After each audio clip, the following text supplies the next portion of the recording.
జనాల మీద, ఈ సొసైటీ సొసైటీ మీద మీద ఏంటి అన్నారు కదా ఏంటి మీరు. మీకది? చిన్నప్పటి నుంచి ఏంటంటే నాకు నేను యూనో ఆహ్, స్కూలింగ్ ఏదైతే ఉందో చిన్నప్పుడు ఓకే. పుట్టి పెరగటం విజయవాడ. హ్మ్. బట్ ఒక ప్రాంతాన్ని నేను ఆపాదించదు దయచేసి ఓకే. నేను హ్మ్. చెప్పేసాను కదా క్లియర్‌గా. హ్మ్. ఇప్పుడంటే హైదరాబాద్‌లో సెటిల్ అయ్యాను. నేను హ్మ్. ఆల్ అక్రాస్ ఇండియా తిరగడం జరిగింది. హ్మ్. చాలా ప్రాంతాల్లో నేను వెళ్లి వర్క్స్ చేయడం హ్మ్. జరిగింది. అయితే నేను స్కూల్‌లో అయిపోగానే రోడ్ అవతల ఏదైతే హ్మ్. మన గ్రౌండ్ ఉంటదో గ్రౌండ్‌లో కూర్చునేవాడిని. ఆటలాడుతుంటే చూస్తుండేవాడిని. చిన్న పిల్లోడిని చాలా చిన్నప్పుడు లైక్ హ్మ్. థర్డ్, ఫోర్త్ స్టాండర్డ్ ఐ హ్మ్. థింక్. హ్మ్. మా పేరెంట్స్ వచ్చి ఎత్తుకొని నన్ను అక్కడి నుంచి హ్మ్. తీసుకొని హ్మ్. వెళ్ళేవాళ్ళు. హ్మ్. అలా స్పోర్ట్స్ మీద చాలా ప్యాషన్‌తో, పిచ్చితో పెరిగినోడిని నేను. పైకి ఎదిగే కొద్దీ. హ్మ్. స్పోర్ట్స్ ఆ రంగంలో నేను కాలేజ్ ఏజ్‌కొచ్చేప్పుడు ఆటోమేటిక్‌గా మామూలుగా మనం గల్లీ ప్లేయర్స్ మనం ఆడతాం అవును. కదా! అవును. నార్మల్ రా టాలెంట్. అవును. అవును. చాలా బాగా ఆడేవాడిని. హ్మ్. అలా ఎక్సెల్ అవుతున్నా, ప్రోగ్రెస్ అవుతున్నాను. ఆ డ్రీమ్స్ ఏదైతే ఉన్నాయో, ఆ డ్రీమ్స్ అచీవ్ చేసుకోలేకపోవడానికి కారణం హ్మ్. ఆర్థిక పరిస్థితులు మనందరికీ ఉంటాయి కదా! మిడిల్ అవును. క్లాస్ ఫ్యామిలీ అంటే మనం హ్మ్. ఆహ్, మా అంటే చాలా మంది పేరెంట్స్‌కి ఏముంటదంటే నాన్న ఆటలు తిండి పెట్టవు. అంటే ఆటలు కూడా ఒక ప్రొఫెషన్‌లా తీసుకోవచ్చు. ఒక ప్యాషన్ లాగా లైఫ్‌లో కెరియర్‌లో తీసుకోవచ్చు అనేది హ్మ్. చాలా మందికి ఉండదు. అది ఆర్థిక పరిస్థితులు కూడా దానికి మ్యాటర్ చేస్తాయి కాబట్టి నా డ్రీమ్‌గానే ఉంచేసేసాను. దాన్ని ఎక్సెల్ అవ్వలేకపోయాను. హ్మ్. బట్ ఆ స్పోర్ట్స్‌లో నేను ఆడకపోవటానికి కారణం, ఎళ్ళకపోవటానికి కారణం గూడా హ్మ్.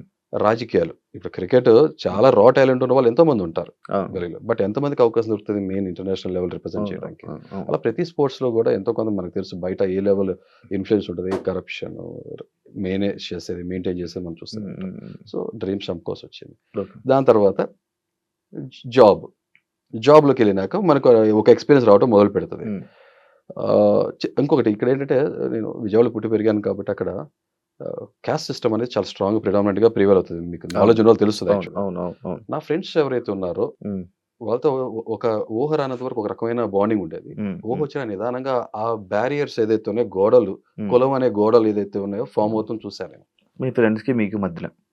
జనరల్‌గా ఫ్రెండ్స్ అందరితో కూడా. నేను నోటీస్ చేసి ఏంటిది? హ్మ్. దేవుడే తెలీదు ఎవరికీ. హ్మ్. నేను నేను ఎవరికైనా చెప్తా. జీవంలో దైవం చూస్తా. హ్మ్. గాడ్ అనేది ఒక బిలీఫ్ సిస్టమ్. హ్మ్. మా ఫాదర్ చెప్పారు. వాళ్ళ ఫాదర్ చెప్పారు. వాళ్ళ ఫాదర్ చెప్పారు. హ్మ్. ఇదంతా ఎలా వచ్చిందంటే నేను ఒక క్రిస్టియానిటీ స్కూల్‌లో చదువుకోవడం మొదలుపెట్టాను నేను. హ్మ్. ఫస్ట్ గాడ్ అనే విషయం జీసస్ క్రైస్ట్ అనేది వినటం మొదలుపెట్టా. హ్మ్.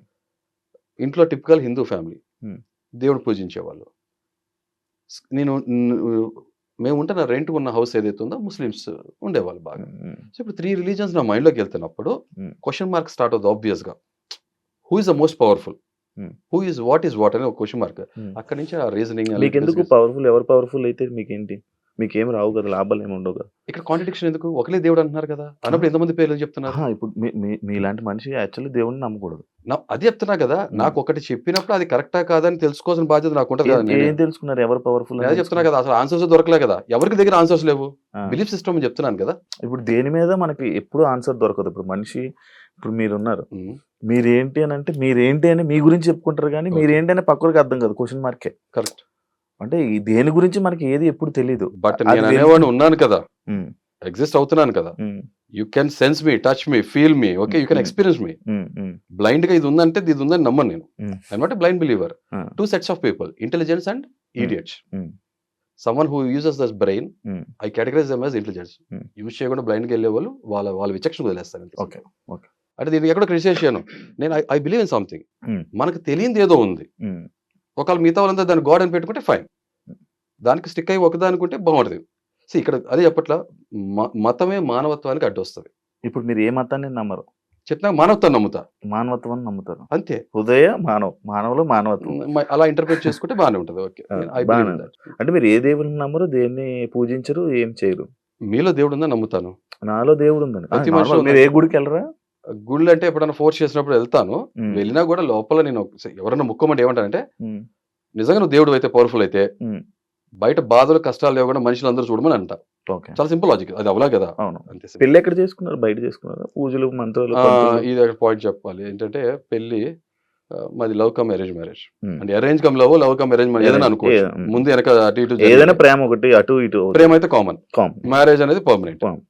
సో, నేను ఒక చోట ట్యూషన్స్ చదువుకునేవాడిని. ఎప్పుడు ఆ గుడిలోంచి ఈ రోడ్ నుంచి ఆ రోడ్‌లోకెళ్తానికి షార్ట్ కట్. హ్మ్. నేనెప్పుడు ఊహించలా లైఫ్‌లో. హ్మ్. నేను ఆ గుడిలో పెళ్లి చేసుకుంటానని. తెలుసు. హ్మ్. మండే ఎండాకాలంలో హ్మ్. ఇంక మాకెక్కడ దొరకపోయేటప్పుడు లాస్ట్ మినిట్‌లో హ్మ్. ఆ గుడిలో పెళ్లి నీడ చేసుకోవాల్సొచ్చింది. కావాలనా? గుడికొక గోపురం, మండపం కావాలి యాహ్! కదా! యాహ్! అది యాహ్! అర్థమైంది. గుడిలో జరగడం ఆ! జరిగిందంతే. ఆ! ఆ! ఇక నేను అలా చెప్పాలంటే రిలీజియస్ ఎలిమెంట్స్ ఆ దేవుడి సన్నిధిలో జరిగింది చెప్పాలి. అది అదే ఓకే విషయాలు. దేవుడి సన్నిధిలో అదే. ఇప్పుడు గుడిలో జరిగింది. నార్మల్‌గా దేవుడు దండలు లేడని మార్చుకొని అనట్లా, ఆ! ఉన్నాడని చెప్పనా తెలీదని చెప్తున్నా అంతే సింపుల్. ఓకే. నాకు ఆన్సర్స్ దొరకలే. ట్రై ఉమ్. చేస్తున్నా. ఇప్పుడు ఇంకా ట్రై చేస్తూనే ఉంటే ఈ జీవితకాలం సరిపోదు ఎవరికి కూడా. అంటే కొంతమంది మనుషులు మీలాగా మాట్లాడే మనుషులు, మీలాగా ఇలా మాట్లాడే మనుషులు కొంతమంది ఏం చేస్తారంటే రిజిస్టర్ మ్యారేజ్ చేసుకొని ఉమ్. అది గుళ్ళు అది ఎక్కడా చేసుకోరు పెళ్లి. ఉమ్. పెళ్లి రిజిస్టర్ మ్యారేజ్ 2 గంటలు నేను మా మార్చుకొని ఫాదర్‌ని అదే అడిగా. ఉమ్, డాడీ రిజిస్టర్ మ్యారేజ్ చేసేసేయ్. ఎంత వద్దనన్నా. ఉమ్, ఉమ్, ఉమ్, లేదు నాన్న ఇదన్నా నన్ను చేయనివ్వు. ఉమ్, ఓకే. ఉమ్. తల్లిదండ్రులుగా మేము ఏది చేస్తాం అది చేయనివ్వు అని చెప్పన్నారు. బ్రో మీరు ఏం ఏం జాబ్ చేస్తుంటారు? వర్క్ ఆకలితో ఉన్నప్పుడు ఇదే తింటాననే లేకుండా పర్టికులర్‌గా లేకుండా అంటే నాకు ఒక రకమైన పర్సనాలిటీ ఉంది. ఉమ్. లైఫ్‌లో ఏదొస్తే అది చేశా. ఉమ్. ప్రతి దాంట్లో కూడా ఇక్కడ సాటిస్ఫాక్షన్ ఉందా లేదా అని చేసుకుంటా ఇలా. ట్యూషన్స్ చెప్పాను. ఉమ్. డోర్ టు డోర్ మార్కెటింగ్ చేసి వాచెస్ సేల్ చేశా. సాటిస్ఫాక్షన్ లేదు. ఉమ్. ఫ్రీగా ట్యూషన్స్ చెప్పాను. డబ్బులకి ట్యూషన్స్ చెప్పాను. ఉమ్. తర్వాత స్కూల్‌లో జాబ్ చేశాను. ఉమ్. హోమ్ ట్యూషన్స్ చెప్పాను. ఉమ్.